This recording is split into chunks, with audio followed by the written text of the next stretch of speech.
symbol that we are not the servants of these flyers and that we celebrate Christmas in a different way. I would ask the choir not to walk on the flyers after I throw them. They're very slippery when they're all stacked up, so be very careful. And of course, as I throw the flyers down, I have to sing a song of tribute.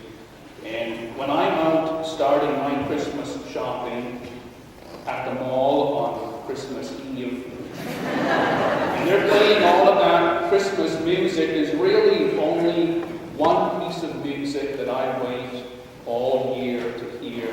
Only one really good, solid piece. And it goes something like this.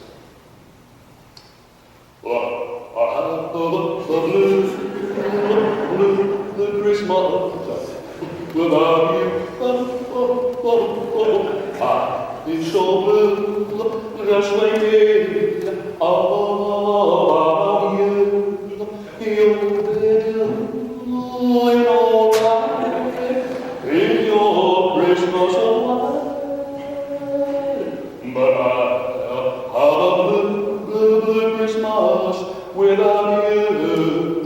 And when those blue snowflakes start falling, that's when these blue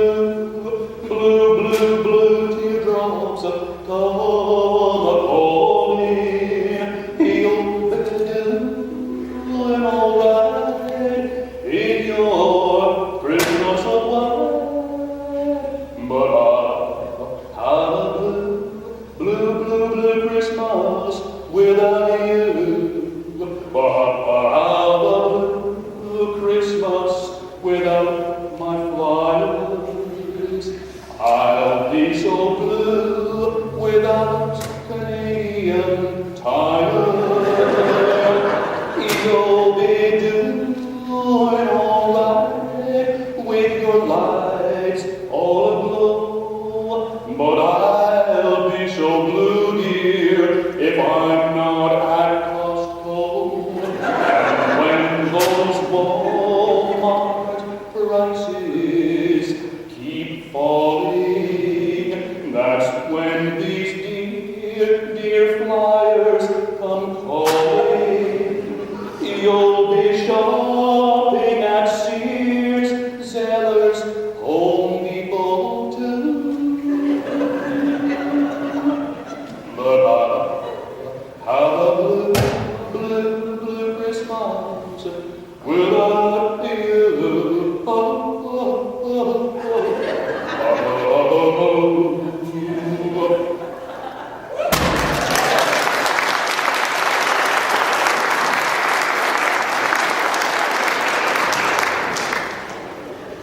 That was very kind, thank you.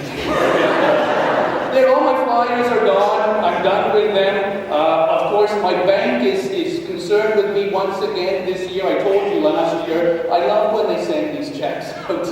And they say, here, we're going to help you have a nice Christmas this year. You just write one of these checks to yourself and put it in the bank, and then you have money. It's absolutely miraculous. And the bank this year is offering me $56,200. Like, I need to spend that kind of money on Christmas. And of course, they say the rate of interest is only 3.99%. Isn't that nice of them? Of course, that's the rate of interest until August. Then it goes back to 28%. I wish I could invest my money at 28% somewhere. It would be absolutely wonderful. And this year, they're even giving me suggestions on how I can spend that money. As if I need someone to help me get into debt. I can do it all right myself. Right now, my credit card has a balance on it of a $2.50 credit to me.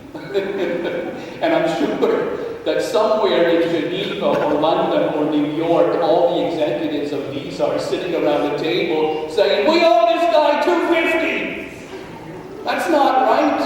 Send him $56,000 worth of checks. My apologies to the banks and the retailers who are represented here today. I found out last year after a similar sermon to this one, we have lots of banks and retailers at St. Andrews. Like, I'm sorry, I'll go a little easy on you this year. Whenever I preach this sort of sermon, the one thing I want you all to know more than anything else is that I don't stand here in condemnation of a materialistic Christmas. And the reason for that is that I am as big a materialist as any of you are. And I am as greedy as anybody, and I am as much taken in by our affluent society as anyone. So when I talk about celebrating Christmas in an inappropriate and destructive way, I'm not condemning you, because I include myself.